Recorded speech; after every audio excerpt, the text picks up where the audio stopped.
what's good, cannabis investors? I hope you're all doing great, and I want to welcome you back to my channel. If you're new here, my name is Jordan, and today we're coming at you with This Week in Cannabis News from March 25th to the 31st. Now, before we jump in, if you enjoy this video or you learned something, please just leave a like on it, as it really helps out my channel. And of course, if you want to learn how to take advantage of this opportunity, subscribe below so that you don't miss any future videos, and there's plenty of content for you to go back, rewatch, and educate yourself with. Try to think of these videos as a time capsule. Try to put all the news and facts in one place so that you can watch episodes over time to learn about the evolution of the U.S. cannabis industry, identify top U.S. MSOs that you think will be worth more in the future than they are now based on their current market caps and the growth potential from new markets coming online, and take advantage whenever you feel ready, if you wish to do so, of course, pending whatever incremental reform we're waiting on. But as the days go by, we get closer and closer to some pivotal moments, and first we're going to start with what officially happens on April 1st, Monday, when Germany's legalization light goes into effect. Is the latest country to legalize pot for recreational use. In just a few days, adults will be able to carry up to 25 grams of weed in public, 50 grams for private use. Individuals can also grow up to 3 plants for consumption. The law will decriminalize and reclassify the drug as a non-narcotic. Take it off the narcotics list, which is the biggest. Hence, we want something like that in terms of descheduling. But main thing is, if you did not watch the Dime podcast with Boris Jordan last week, this is a good summary of a lot of the detail he got into there. Stock popping on this news. He's thinking years ahead. Let's bring in Executive Chairman Boris Jordan to discuss this opportunity. Boris, always good to see you. Thank you, Melissa. Good to be here. Some estimates are that the German market could surpass $500 million by 2027. Can you put it into perspective for us in terms of comparing that to the size of various markets here in the U.S.? And that is medical still. Yeah, I think the closest thing to compare it to is the Florida market, medical market, because it's a very similar piece of legislation. If you look at Florida, Florida has about 4% penetration of their population, or about 25 million people. That's about a $2.5 billion market today. So the number is actually much, much higher. It's closer eventually to a $10 billion market in Germany because of their 83 million people versus Florida's 25 million. If they ever get a commercial we don't expect that to happen overnight. These things take a while to ramp, but we do expect that the market should triple probably in the next 12 to 18 months, and then we'll continue to see growth after that. Hey, Boris, it's Tim. You've made significant investment in Europe, and in fact, I think really much unlike your peers, I should say, in the U.S. A headline like we've had today and in Germany in the past would have moved your stock 15%, 20%, moved the whole industry. How do you explain the somewhat muted reaction to this? Because we're getting incremental news flow in the cannabis space, and I run a cannabis ETF, and your company is a core position. It seems as if the market is somewhat, thoughts? I think there's a misunderstanding, first of all, amongst, let's be honest, that the bulk of the investors in the U.S. MSOs today still are retail investors, That's right? baby. Front-running Large-scale institutions have not yet invested. We've only recently, since we've uplisted the TSX and now mainstream custodians are custodying our stock, we've only recently started marketing to large long-onlys, the BlackRocks, the Fidelities, the Capitals of the world. They're doing their homework. They haven't invested in the market at this point in time, at least in the U.S. stocks. So I think we're really driven by retail. Retail, through Robinhood, for instance, doesn't have access to foreign stocks. So you have to be a retail investor as an account at Schwab or Fidelity or one of these other brokers to actually invest in this particular space. And I think that's one of the reasons. There's a lack of education. And a lot of U.S. investors, particularly retail, don't really know the European market, right? We invested 3 years ago. We've probably put in almost $400 million between the acquisition. We have the largest footprint. We today have the largest vertical business in Europe. We're selling in Germany, the UK, and in Poland. We have a 23% share in Germany. So you can just imagine, obviously, we don't anticipate holding that kind of share forever, but with a market that's going to be a multi-billion-dollar market over the next, 2 to 3 years, we really hope to maintain a very large share, and we think we're going to be the biggest beneficiary, at least from the North American companies in Germany. Do other countries follow Germany? Oh, I think the way Germany goes, Europe goes. At least that's what I saw in other businesses. I used to be in the data center businesses and others in Europe, and I saw the same type of thing. Germany typically leads in regulatory reform, and you see other countries starting to follow suit. So we're already seeing the Czech Republic and Poland follow suit on Germany. Very similar piece of legislation. Interestingly enough, Ukraine also making a similar decision to those other two countries. Right, and they're not going to be growing it domestically, so Germany has to supply it. And we think that France, who's got a pilot program ongoing, is probably next in line to move in that direction. The UK has a very strong medical program already. So yes, we do think other countries will head in that direction. So keep in mind, a lot of this isn't happening soon or right away, but the fact that the German government actually kept their word and voted on the bill, signed it into law, and it's going to go into effect April 1st, that's the big takeaway. Just curious, Boris, are the margins better in Europe than in the U.S. or other places? It's difficult to tell at this point in time. At the moment, they're smaller only because the industry is still smaller and there's not enough scale. But we've now built the infrastructure for the scale. So as the business starts to grow, we do anticipate that general margins in cannabis are going to be around a 50% gross margin, around a 25% EBITDA margin. Boris, thanks. Nice to see you. We'll stop it right there. Conveniently 420. I didn't even do that on purpose, but we've got a lot of stories to get through. So this is a local German publication. You get one free read, then it kicks you out, unfortunately. But to highlight, federal president gives final sign-off to cannabis legalization. And so this was the last thing we needed to officially pave the way for cannabis to become legal in Germany on April 1st, Easter Monday. So happy Easter, everybody, especially to those in Germany who get legal cannabis. And for those that think, well, this time's not any different, Germany kept their word and actually removed it from their narcotics list. And so the dominoes keep falling into place. We love it. While Weed Street 420 shared this from Thursday, March 28th, we were all looking out for what the Florida Supreme Court would do. It's 11:01 a.m., and the Supreme Court did not release any ruling today. No news, from our understanding, would be good news, because if the Florida Supreme Court does not say or issue a ruling that cannabis will not be on the ballot, then automatically it is on the ballot. And this was midday, before noon. Now, what we did end up getting, though, later that day, 6:27 p.m., from Florida Supreme Court, is that they will release out-of-calendar opinions at 4 p.m. Eastern Standard Time on Monday, April 1st, 2024. Why? You do it on Thursdays. I don't see the need. Now, obviously, this just builds with the tension, the excitement. I'm not nervous. I still think they're going to rule in favor of Floridians, but it would have been funnier if they made it 420 if it is cannabis-related. So, hey, maybe they don't say anything about cannabis, and by proxy, that still means it makes it on the ballot. Who knows? Let me know what you think will happen in the comments, but just figured I would show you this from Do the Right Thing. As spotted on Florida local news today, the cannabis amendment is currently polling at 67% yes. So will the Florida Supreme Court let it through? We'll find out on Monday. So have a great weekend, all of you. Try to enjoy it. Don't hold your breaths. But the link to this will be in the comments as well. Just highlighting that the support is overwhelming, so it's not really in the best interest for them to rule against the people. This is America. And so from Jesse Redmond, he continues to believe, as I do and you likely do because you continue to return to this channel, that we are seeing a coordinated democratic effort to advance cannabis reform ahead of the elections. The head of the DEA is a Biden appointee. Does she really throw a wrench in their plans? Great point. And so this link will be in the comments if you wanted to go through the entire thing. But main thing highlighting is Anne Milgram was appointed by Joe Biden, and she's the one that makes the official final call. And on top of that, from Toby Cannabis, just highlighting what this month is going to bring for us. April will be a pivotal month for the cannabis sector. Florida Supreme Court ruling on ballot question April 1st at 4 p.m. DEA rescheduling ruling. We got more on that expected to come in April. Safer progress. More on that. More comments from POTUS or the VP. And so who knows what is going to happen, but buckle up. It's going to get entertaining. I know that. And so, again, happy Easter to all of you that celebrate it, and happy holidays to those that don't, or whatever other holiday you might be celebrating. He'll leave this with y'all. Is April the month? And so just to remember, our source from the Green Market Report that got us all excited a little while back did say it's not coming before April. Another snippet from somewhere says this spring. This is the Matt Lanzo, I forget his name, but Cory Booker saying he's hearing rumors about it. This does not include Blumenauer, I believe, who also said that it's likely coming now. But interestingly enough, recent press release is that Biden, by virtue of the authority vested in me by the Constitution and the laws of the U.S., do hereby proclaim April 2024 as Second Chance Month. Well, from my understanding, no one's actually gotten a second chance yet, despite Biden's announcements. This does leave the door open for some stuff to happen. I just find this funny. I call upon government officials, educators, volunteers, and all the people of the U.S. to observe this month with appropriate programs, ceremonies, and activities. What about actions? Correcting or righting your past wrongs, Joe Biden, architect of the 1994 crime bill?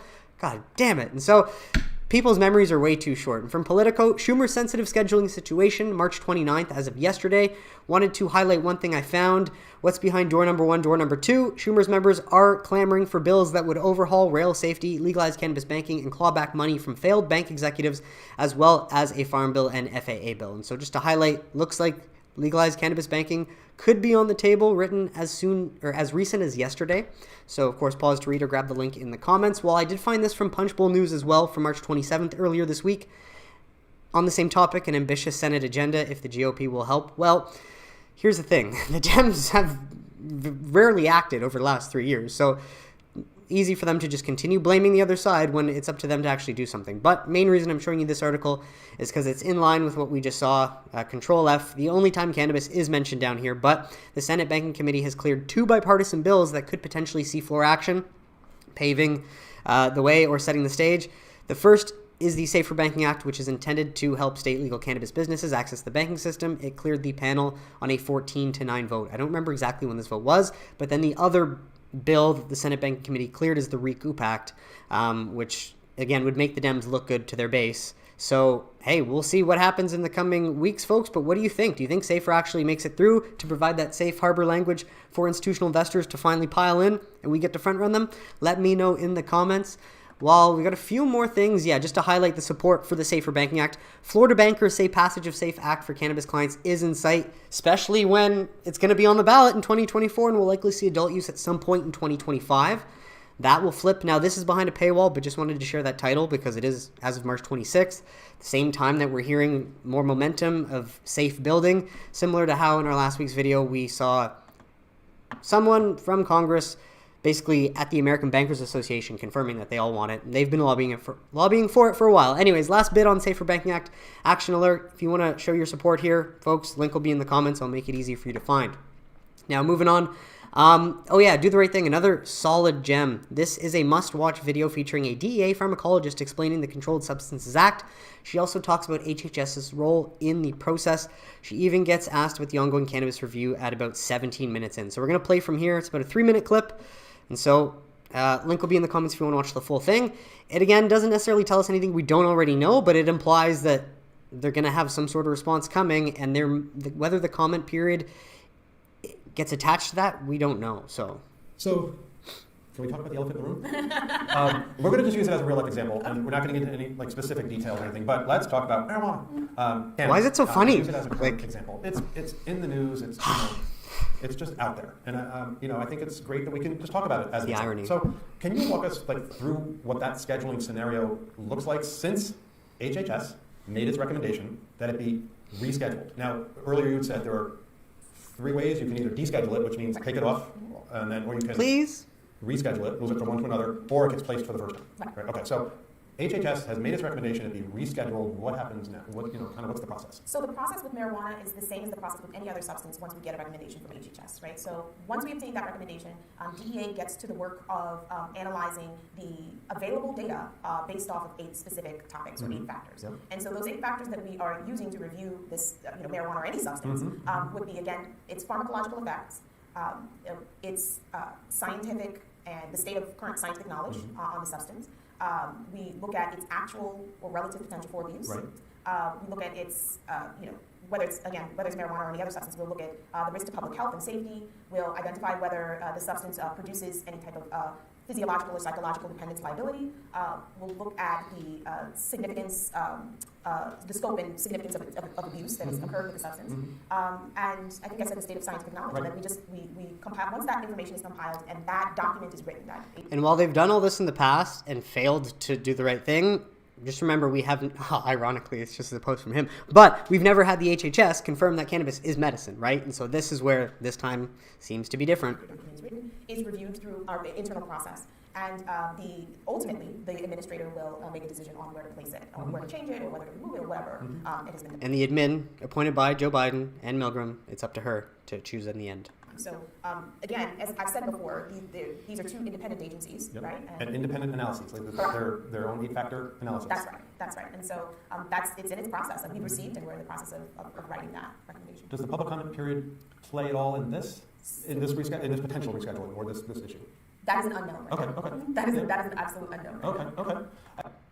And I just think it's important for people to, again, going back to... Yeah, we'll just stop it there. If you want to watch more, I'll put the link in the comments. But yeah, things are looking very interesting, folks. And so hopefully no public comment period. But again, if there is, it leaves 6 or 7 months for it to happen. And so just wanted to share this. Shout out to Ben Kovler for sharing this clip, as it's not every day that legal cannabis, and especially your brand, is mentioned on the largest podcast in the world, where I saw last week Spotify released their newest rankings, and Joe Rogan was, of course, leading the way with 15 million podcast subscribers alone on Spotify. And number 2 is nowhere near close with that many. And so while it would have been nice if Jamie was on the ball by the end of this and was like, oh yeah, sounds like Rythm is a brand from the company Green Thumb Industries, and they're located in New Jersey, Virginia, Minnesota, yada yada, listing off all the locations. Unfortunately, we didn't get that. But again, we love to have this Uncle Joey take it away and tell us how cannabis is helping you since you've moved back to Jersey. Yeah.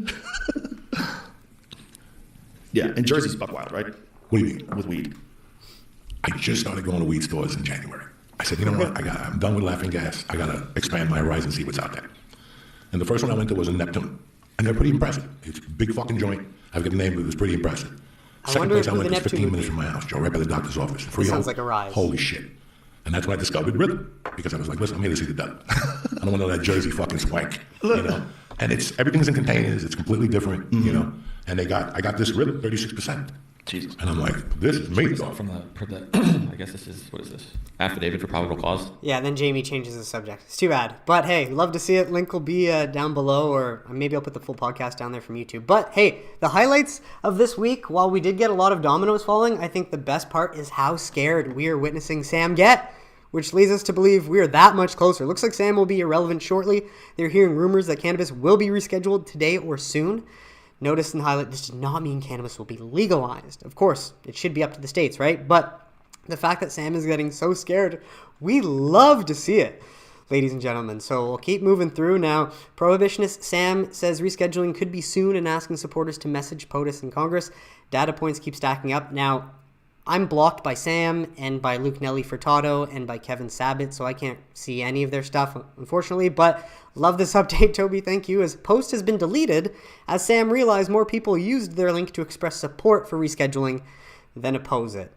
So could not go any better than that, really, this past week. And so great little clip by Sabatino. I didn't want to waste any time on these asses, but after all the bullshit of the last few days, here's a quick satire on Good Friday. And what's ironic about this clip is that everything that this man says in it, despite his lips being CGI'd, is true. He literally said that last year or maybe 2 years ago, but those are true words that came out of his mouth.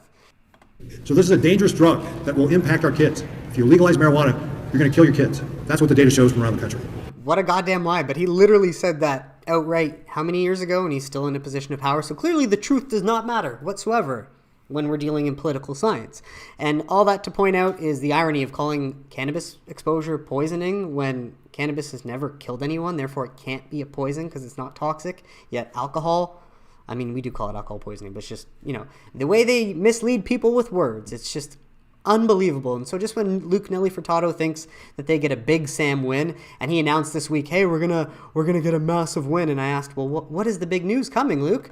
And now I'm blocked by him, so another little victory for me there. But my biggest takeaway from this is that Learn About Sam was only able to get 3 of 10 GOP members on a committee to sign a letter that said that they think that the whole rescheduling thing is not a good idea. And so tells us again more about Sam than anything else, their true colors and who funds them and what their political science agenda unfortunately continues to do to America and why we have to, right this past wrong. And on top of that, we love that more truth is coming out because whoever this John Talcott person, you'd think they're a bot, mostly because it posts like a bot. Slander is an actionable wrong. Be careful about spreading lies about our donors. And it's like, well, it's not lies, dude. That's why you can't sue people back when they expose you. And what's funny is that apparently this person is real and associated with Sam, John Talcott. They've been on a tweeting rampage, although you'd think it was just a bot program by ChatGPT based on the lack of logic that this person has.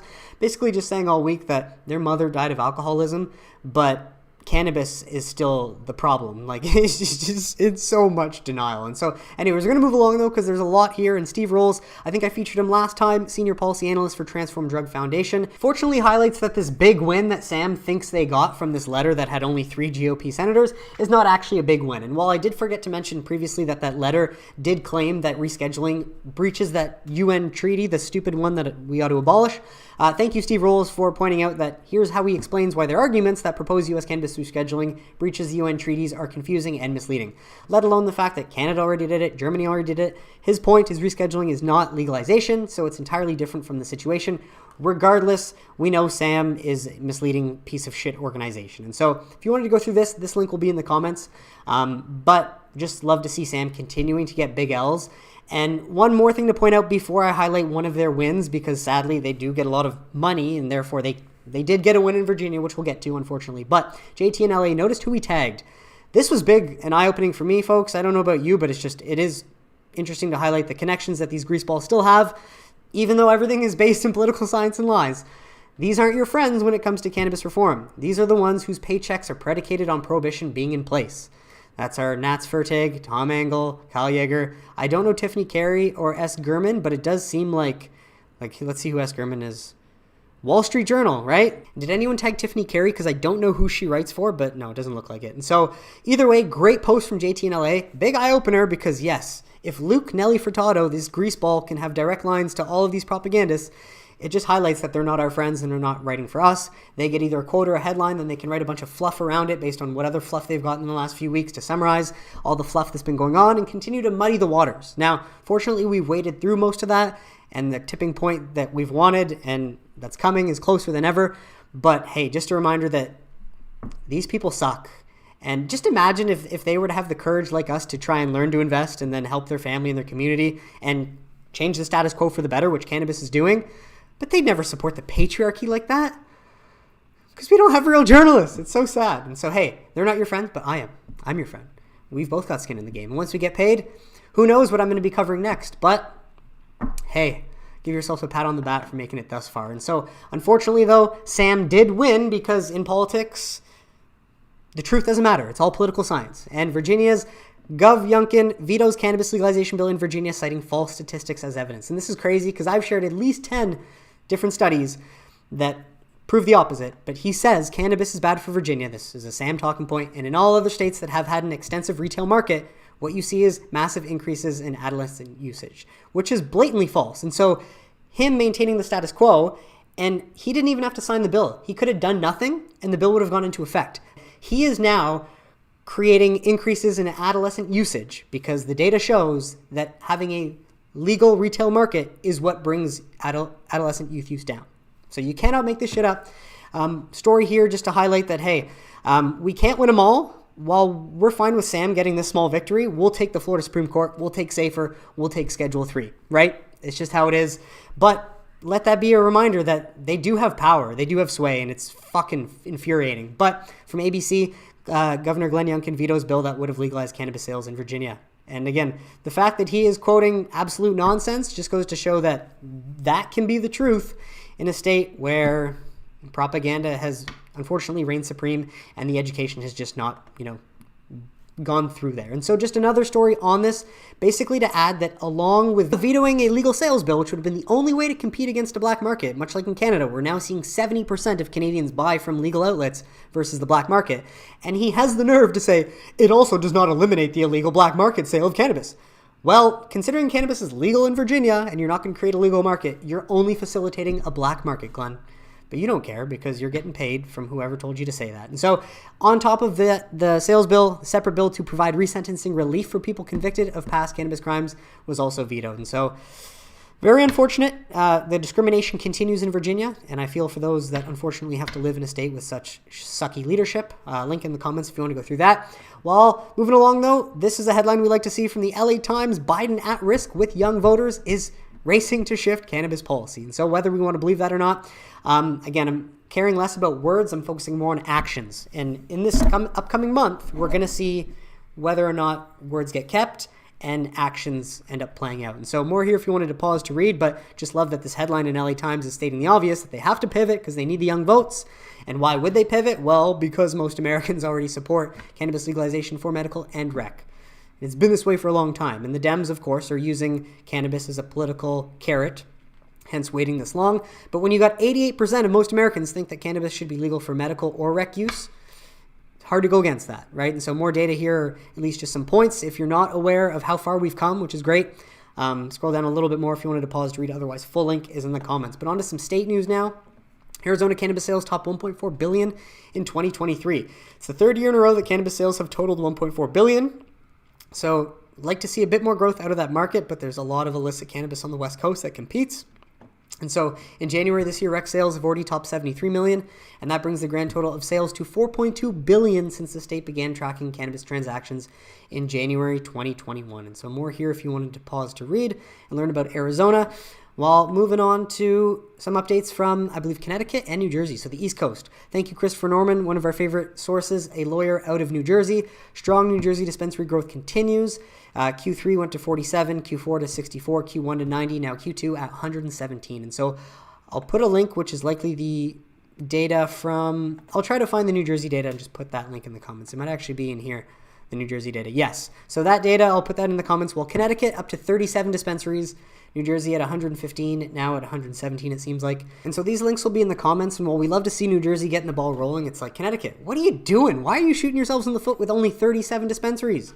You got to properly supply the demand, and fortunately the market's still growing, but if only they open more jobs, more tax revenue, more of the good things that come when you end prohibition. While New York waives cannabis cultivator licensing fees as if this is going to help this late in the game. And of course, this comes after last week, Hochul initiated a comprehensive review of the state's cannabis program to address her absolute failure of a rollout, because most of the regulators seem to be Marxist and have no interest in actually helping Americans, create opportunity for themselves, well short of the 400 expected stores that have not opened. Now, main thing is they voted to waive licensing fees over the next 2 years for conditional adult use cultivators. And so, according to the Office of Cannabis Management, the 2-year fee waiver applies to adult use conditional cultivators applying to transition to full licensure for either a cultivator or micro business license. These licenses can cost up to $40,000 each, depending on license tier and cannabis size. Now get this, again, just highlights how retarded the OCM is. The OCM acknowledged the unusual and unique circumstances faced by the New York State cannabis market, created by the OCM, obviously, which has resulted in severe financial distress for adult use conditional cultivators, including the difficulty of selling cannabis crops grown in 2022. Because it was never about equal access to opportunity. It was equity, equal outcomes for everybody. Everybody ends up in financial distress because they don't do their job. After all that, can you imagine the nerve from the executive director at the OCM saying that New York State cannabis market is moving in the right direction? I mean, it's great that you've waived these fees, but until all these idiots that ruined it in the first place are fired, it's not going to change. I hope I'm wrong, but do a case study on this guy named Aaron Gittleman. Now, I don't want to be mean. I'm just going to point out what I see and what I don't see and what that tells me. I may be wrong. It's just my opinion. Let me know what you think in the comments. I don't really care. But after 2 years, today is his final day at the Office of Cannabis Management. Now, you can look at him, smug smile, tie-dye shirt, be mindful of your smoke in public. Definitely gay. It's been an honor to do this work in the only state I've ever called home, implementing antitrust regulations and restorative justice around a plant I love. Cool, man. So what he's most proud of is creating the policy that has destroyed the existing legal market, because there's nothing to be proud of at this point in time. Clearly, he's proud of himself, but there's nothing to be proud of. Hasn't always been perfect, but has always been pretty damn cool. All right, man. So you care more about looking cool than actually having a positive impact and helping, let's say, social equity applicants get that equal access to opportunity you misled them on, because equity is not equal access to opportunity. And so anyways, again, I don't want to be mean. Scrolling down, clearly, he loved these people that he got to work with and meet. I would agree with Critical Thinker. He should have been fired years ago. Brad Racino, my favorite source. I guess Aaron is nice enough to deal with on a daily basis. But here's a few other things just to point out maybe the mentality of the person we should not hire to write regulations for a legal industry that really needs to be built on American values and not Marxist or communist or socialist values, okay? Holy shit, you had a physical room for an office? Yeah, where are they getting the money for that? Definitely the money that they're collecting and not actually using to give people, dispensaries or help them open up shop. Honestly, that might have been the biggest trip. Never in my life did I imagine I'd have a physical office and not just a cubicle. Can confirm having a physical office makes working in person way more enjoyable and productive. Productive? I don't think it's successful. It's like, cool, you got your own office, man, but look at what you've actually done to New York. He's not able to take a real good look at it, I imagine, because he'd have to face a lot of truth he doesn't want to, a lot of what we see. But then get this, what's next? Gonna go up to the Bronx and have lunch with my hubby Moore. He reminds me of what you would expect Damien Fagon to be like, one of the other workers from the New York Office of Cannabis Management, blatantly wanting to handicap MSOs and the rest of the industry in order to try and push equity, and look at where New York is at now. So long rant over. So you need to hire people that like American values. And rest in peace to Jonathan Diller. Unfortunately was murdered in New York on the job as a police officer, but we love to see that Hochul is finally facing the backfire and the backlash that she's deserved for a long time. She arrived to the wake and was asked by the family to leave because it's her irresponsible policy that allowed a criminal to be back on the streets that led to killing Jonathan Diller. And so, hey, hopefully some of these incompetent idiots that have created the situation in New York finally take a long, hard look in the mirror. Doubtful, but we can all hope, right? One day. And so on to some MSO news. Trulieve to open medical cannabis dispensary in Cocoa Beach, Florida. More information here, as this new one will open on Friday, April 5th, next week. Now, I'd love to know which exact number this is for Trulieve. Don't know off of hand, but 100 and something in Florida, no doubt they're leading the way there. And that's going to be big next week when we find out whether adult use is coming or not. Preparation for that as well, we see Air Wellness announces upsizing of Gainesville cultivation facility mortgage. And so Gainesville, which is in Florida from my understanding, they have upsized their existing mortgage to a now total principal amount of $48.4 million, which leads you to believe that they're preparing for adult use. Hence, they want to grow a lot more cannabis, hence why they're adding some more money for more grow space. And so take from that what you will. Well, I just wanted to share this from MJ Biz Daily. Air Wellness CEO sees gold in future adult use cannabis markets. I'm sure they do, with only 15 of Air's 91 retail stores operating in adult use markets today. That is a good point to share. And so Air does have very high relative exposure of any MSOs to the rec opportunities that will come in Ohio, Florida, and PA. And so again, more here if you wanted to pause to read about what Air Wellness is doing. I'm a shareholder, so I do love to read through snippets like this and watch whatever interviews I can with the CEO. Of course, not as interesting if you're not invested in Air, but link will be in the comments as always. Well, wanted to share this one. Zynga, so again, take it with a grain of salt. I'm not a big fan of them, but Canadian cannabis companies could see valuations soar by up to 300% with tax reform, new report shows. And so I know I touched on some of the policy review from last week. I did not dive as deep into the tax reform, so sorry I'm late on this one, but there are potential major catalysts in the Canadian cannabis sector lining up with the US. That is, again, making it bigger than we all could have imagined. The federal budget is written in December, and then from Jan until its release in April, its communication, writing, and translation budget is due April 18th. Reason to believe that there is reasonable change for excise reform. House of Commons Committee on Finance recommended recently shifted to a 10% ad valorem excise tax. This was after all the notes would have been supplied. Now, I don't know what the shift is from, so what the current excise tax is, but over the weekend, the Canadian government announced excise relief for the alcohol industry. And so leads people to believe that since cannabis companies are lobbying in Canada, that we might see excise relief for the cannabis industry too. Now, take that with a grain of salt. I don't know how likely that is, but we'd love for that to be the case. While Tilray Brands to announce their third quarter 2024 financial results on April 9th, 2024.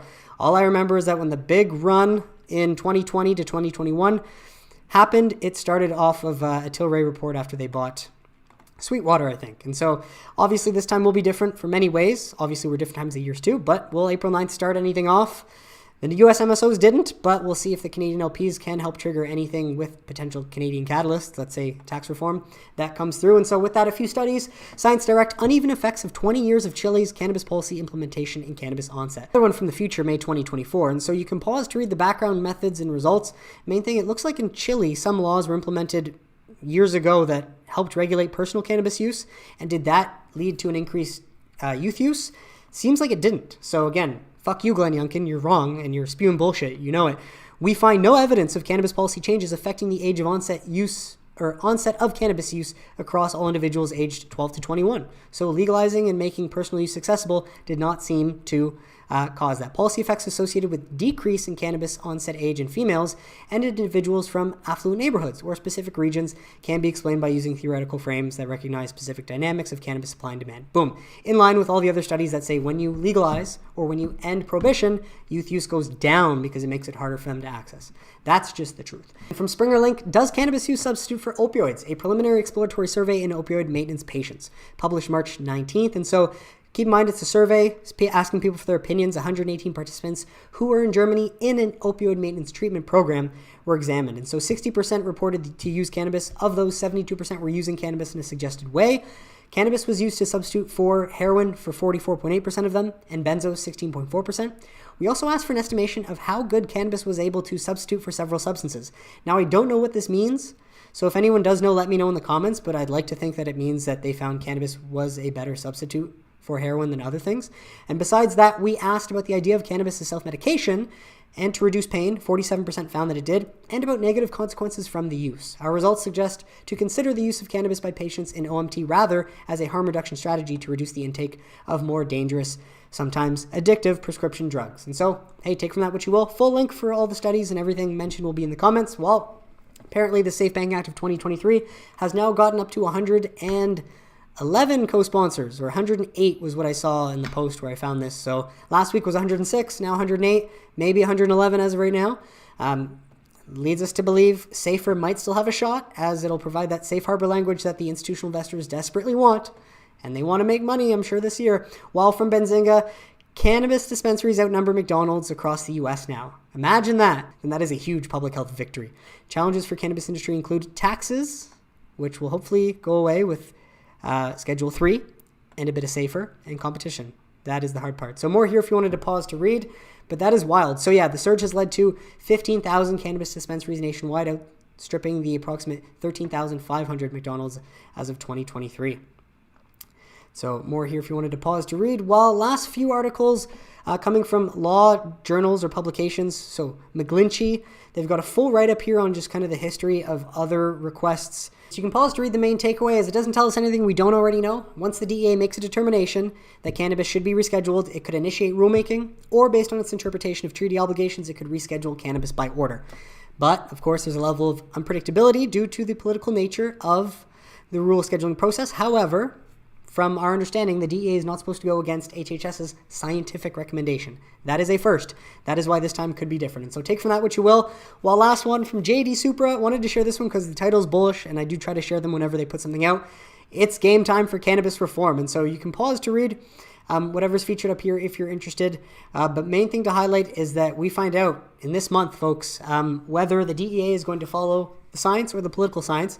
And if DEA proposes moving cannabis to Schedule III, it is expected that rescheduling and the elimination of Section 280E tax penalties will mark a new chapter for the state-regulated cannabis industry. And that is it for today's episode, folks. I want to thank you so much for tuning in, and I really hope you got some value out of it. What did you think of the stories mentioned? Let me know in the comments if you have any questions or suggestions, and I'd be happy to address them. But besides that, if you enjoyed this video or you learned something, please just leave a like on it. Subscribe below if you don't want to miss any future videos, and I will catch you next week for This Week in Cannabis News, everybody. Have a great week, and happy Easter. Take care.